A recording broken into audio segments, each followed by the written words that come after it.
Video में हम क्या देख रहे थे?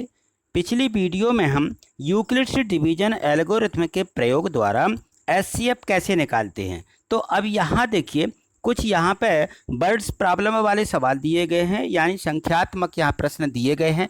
तो देखिए यहाँ इनको इसमें है कि किसी परेड में 616 सदस्यों वाली एक सेना यानी आर्मी की टुकड़ी को 32 सदस्यों वाले एक आर्मी बैंड के पीछे मार्च करना है। तो दोनों समूहों को समान संख्या वाले स्तंभों में मार्च करना है।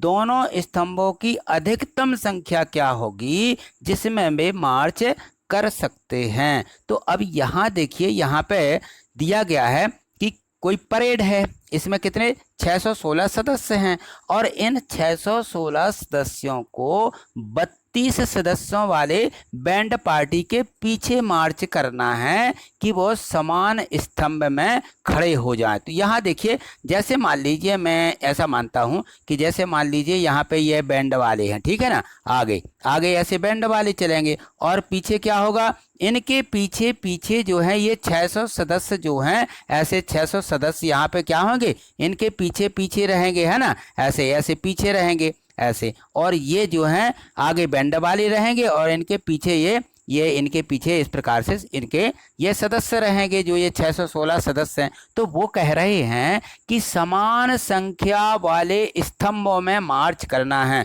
तो जो ये स्तंभ बनाए जा रहे हैं ये सीधे सीधे, है ना, ये कॉलम है, अपन क्या बोलते हैं, इनको कॉलम भी बोलते हैं। तो ऐसी सीधी सीधी जो है इनकी लाइनें कितनी होएंगी, समान संख्या होना चाहिए, इस तरफ से भी ये समान संख्या में आ जाएं और इस तरफ से भी समान संख्या में आ जाएं। तो हमें क्या करना होगा, तो देखिए यहाँ ऐसे यदि बर्ड्स प्रॉब्लम वाले जो सवाल रहते हैं उनमें हम देखते हैं कि जहाँ पर यदि इस प्रकार से लिखा हो, देखिए यहाँ लिखा है कि अधिकतम संख्या, और जहाँ अधिकतम हो वहाँ समझ लेना चाहिए कि यहाँ चाहे 2 संख्या दी गई हो या 3 संख्या दी गई हों, हमें करना क्या है, अधिकतम यानी महत्तम समापवर्तक निकालना है। जहाँ भी लिखा होगा अधिकतम संख्या क्या होगी तो यहाँ महत्तम निकालना है, और जहाँ लिखा रहता है न्यूनतम या कम तो वहाँ हम उनका एलसीएम लघुत्तम समापवर्तक निकाल देते हैं, ठीक है ना। तो यही बात पकड़ने की होती है। तो आइए अब हम देखते हैं यहाँ जो 616 सदस्य हैं और 32 सदस्यों की ये बैंड पार्टी है, ठीक है, जिनके पीछे इनको रखना है। तो इसमें अधिकतम कितने स्तंभ होंगे, कितनी लाइनें बन सकती हैं इस प्रकार से। तो आइए देखते हैं, हम इनको यहाँ लिखेंगे, हम हल इनको देखेंगे। तो यहाँ देखिए ये, ठीक है। अब यहाँ लिखिए हल, यहाँ हम लिखेंगे हल, ऐसा हल लिख दीजिए और यहाँ पे लिखिए प्रश्नानुसार, ठीक है ना, अकॉर्डिंग टू द क्वेश्चन, यहाँ लिख देते हैं प्रश्नानुसार, ठीक, जैसा प्रश्न कह रहा है उसी के अनुसार हम यहाँ लिखेंगे प्रश्नानुसार। यहाँ लिखेंगे 616 और 32 का एचसीएफ ज्ञात करने पर, यहाँ लिखेंगे हम 616 तथा 32 का एचसीएफ ज्ञात करने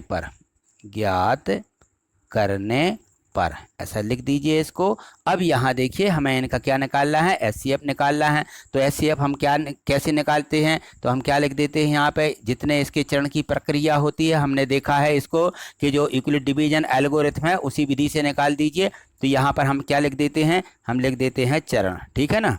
यहाँ हम लिखेंगे चरण, फर्स्ट चरण में हमें क्या मिलता है, तो यहाँ हम देख लेते हैं कि बड़ी संख्या कौन सी है। तो यहाँ देखिए, यहाँ लिखेंगे 616 है, बड़ा है किससे, 32 से, 616 बड़ा है 32 से, इसलिए यूक्लिड विभाजन अभी निकाल के आ रहे हैं ना, वैसे निकालना है यूक्लिड विभाजन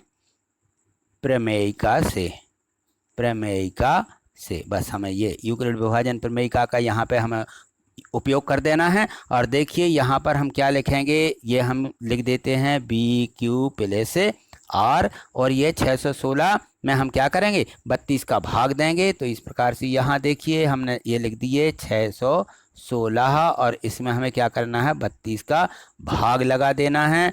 तो 32 का भाग लगाइए तो 32 दूनी 64 होते हैं, यहाँ 61 है। एक एक संख्या हम यदि इसको छोड़ देते हैं, दो दो लेंगे, है ना। तो यहाँ पे कितने बार जाएगा, एक ही बार जाएगा भाग। तो 32 से कम 32 ही आएगा, ठीक है ना। यहाँ पे और घटाइए, यहाँ पे 1 के माने 11, 11 में से 2 जाएंगी, यहाँ कितनी बचेंगी, 9 बच जाएंगी। और यहाँ हासिल 4, 6 में से 4 जाएंगी तो बचेंगी 2। अब यहाँ क्या करेंगे, यहाँ हम 6 उतार लेंगे, ये शेष नहीं, अभी 6 उतारेंगे इसको, यहाँ 6 उतार लिया। अब ठीक है, अब यहाँ पे देखिए, यहाँ जो है, यहाँ 3 संख्याएं आ गई, यहाँ 2 संख्याएं हैं, है ना। तो यहाँ देखते हैं हम कि 3 का हम पहाड़ा पढ़ें तो लगभग कितनी बार जाना चाहिए। तो यहाँ देखिए बहुत बड़ी संख्या आ गई है, तो इनको लगभग कितने बार भाग देना चाहिए। 32 की संख्या है तो 3 हम तो 30 होते हैं करीब करीब, हम चाहें तो 9 बार भी भाग जा सकता है। तो देखिए कितने हो जाएंगे, यदि हम 9 बार भाग देते हैं तो 9 दूनी 18 हो जाएंगे यहाँ पे, और हासिल 1 और 9 30 27, 27 और 1 28, बिल्कुल सही आया है। क्योंकि हम ज़्यादा 10 बार देते हैं तो 320 हो जाएंगे, 10 बार तो जाते ही नहीं है, 9 ही बार जाएगा। तो अब इसको घटा लीजिए, कितना बचता है, यहाँ पे देखिए 16 में से 8 और यहाँ पे हासिल ज्यों की त्यों वापस कर देंगे, 6 के 16 माने थे, और 9 में से 9 घटाएंगे तो यहाँ कुछ नहीं, यानी 0 बचेगा। हमारे पास कितना आ गया, 8 आ गया, ठीक है ना, 8। अब क्या करना है, ये हमारा शेष आ गया, तो हम यहाँ पे लिख देते हैं कि कितने, 616 बराबर, यानी बड़ी संख्या यहाँ पे रहती है जो, वो उसको लिखते हैं 616 बराबर, यहाँ आ जाएगा हमारा 32 गुणित 19 धन शेषफल क्या आया है, 18, सॉरी 8, 18 नहीं 8 आया है। इसको 8 बना लीजिए, यहाँ पे 8 बना देते हैं, प्लेस से यहाँ पे आया है 8, ठीक है, ये आ जाएगा। तो अब देखिए यहाँ शेषफल जब तक शून्य नहीं होता है तब तक हमें क्या करना है, इसको हमें आगे तक बढ़ाते रहना है। तो यहाँ देखिए लिख देंगे कि शेषफल शून्य नहीं है, शेषफल शून्य नहीं है, ठीक है। जब शेषफल शून्य नहीं है तो हम क्या करेंगे, हम अगला चरण लेंगे, चरण 2 लिख देते हैं यहाँ पे, चरण 2, ठीक, चरण 2 लिखेंगे। और चरण 2 में अब हम यहाँ क्या करते हैं, इसको हम क्या बना लेते हैं, इसको भाजक बना लेते हैं, और इसको पहले वाले भाजक को यहाँ पे भाज्य बना देते हैं। यहाँ 32 आ जाएगा, 8 का पहाड़ा पढ़िए, कितने बार में 32 होंगे, 8 चौके 32, ठीक है। यहाँ 32 आ जाएंगे, उनको घटाएंगे, कुछ नहीं बचा, यानी 0 बचा, ठीक है ना, कुछ नहीं, यानी यहाँ पे क्या बचा, 0 बच गया, ठीक है ना। तो अब यहाँ पे जब 0 आ जाता है तो यही हमारा क्या होता है, लास्ट भाजक जो रहता है, ये हमारा HCF निकल के आ गया, ये हमारा HCF है। तो यहाँ लिखेंगे हम, इसलिए कितने, 32 बराबर 8 गुणित 4 धन 0, और यहाँ लिख देते हैं कि शेषफल क्या है, शेषफल 0 आया है। यहाँ पर शेषफल क्या आया है, 0 आया है,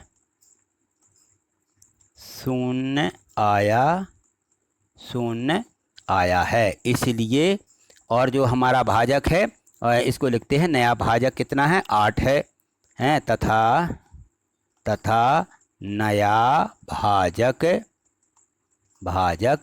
8 है, इसलिए यहाँ पे हमें लिख देना है, इसलिए या अतः कितने का, 616 और 32 का, 616 और 32 का HCF कितना है, HCF 8 है, HCF 8 है।